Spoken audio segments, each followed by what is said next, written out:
বাংলাদেশ জাতীয়তাবাদী যুবদলের ৪৭তম প্রতিষ্ঠা বার্ষিকী উপলক্ষে কেন্দ্রীয় কর্মসূচির অংশ হিসাবে আজকে বাঘা উপজেলা পৌরসভা আয়োজিত এই আনন্দ র্যালি শেষে পথসভায় উপস্থিত বাঘা উপজেলা যুবদল ও পৌরসভা যুবদলের নেতৃবৃন্দ, বিশেষ করে রাজশাহী জেলা যুবদলের যুগ্ম আহ্বায়ক মিলন প্রাণ, জেলা যুবদলের সদস্য আলামিন সরকার, আলামিন জমাদার, আমাদের আসাদুজ্জামান রাজা, পৌরসভা যুবদলের নেতা তুর্য জাহাঙ্গীর এবং আমার বড় ভাই বাঘা উপজেলা যুবদলের নেতা শাবাজ ভাই সহ এখানে উপস্থিত বিভিন্ন স্তরের নেতৃবৃন্দ।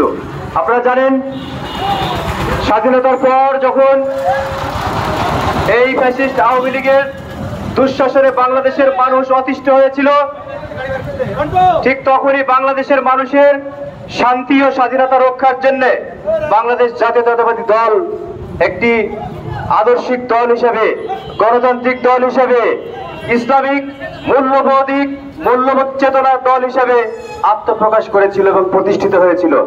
এবং বাংলাদেশের স্বাধীনতার ঘোষক শহীদ রাষ্ট্রপতি জিয়াউর রহমান এই যুবদলকে প্রতিষ্ঠিত করেছিলেন, যুবদল সংগঠনকে প্রতিষ্ঠিত করেছিলেন, কারণ বাংলাদেশের যুবকরা যেন যুব শক্তিতে পরিণত হতে পারে, বাংলাদেশের যুবকরা যেন বিভ্রান্ত না হয়, মাদকাসক্ত না হয়, চাঁদাবাজ না হয়, টেন্ডারবাজি না করে, তারা যেন একটা সুষ্ঠু জীবন যাপন করতে পারে এবং বাংলাদেশের যুবকদের এই যুব শক্তিকে রপ্তানি করে বাংলাদেশের বিভিন্ন ক্ষেত্রে কাজে লাগিয়ে বাংলাদেশকে একটি উন্নয়নশীল দেশের অবস্থানে নিয়ে যাওয়া যেতে পারে।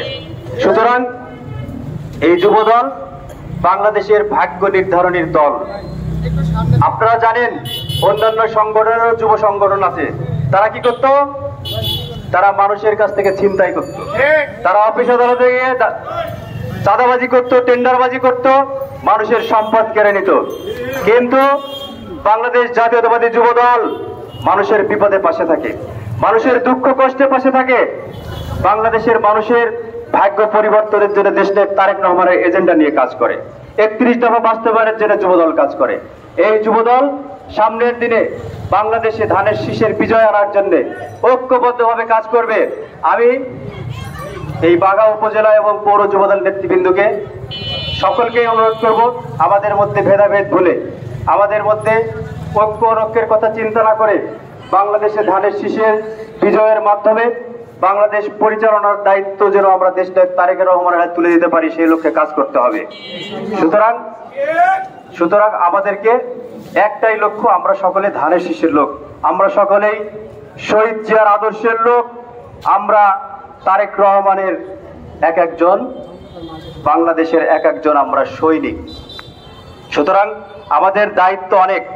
তাই যুবক ভাইরা, আমরা পথসভা শেষে এখন আমরা বেশি কথা বলতে চাই না, আমরা শুধু আরেকটি কথা বলতে চাই, একটি গণতান্ত্রিক উপায়ে একটি সুষ্ঠু নির্বাচনের মাধ্যমে, যেখানে দিনের ভোট দিনেই হবে, যেখানে দিনের ভোটের গণনার ফল সুষ্ঠুভাবে মানুষের দ্বার করে পৌঁছে যাবে।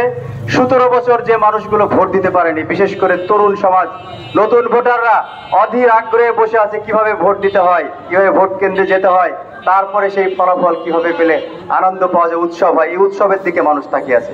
আমরা যতক্ষণ পর্যন্ত একটা নির্বিঘ্ন নিরবিচ্ছিন্ন একটি গণতান্ত্রিক পদ্ধতিতে নির্বাচন এবং নির্বাচনের ফলাফল আমরা আমাদের এই দেশবাসীকে উপহার দিতে না পারবো, ততক্ষণ পর্যন্ত যুবদল দেশনায়ক তারেক রহমানের নেতৃত্বে তার নির্দেশনায়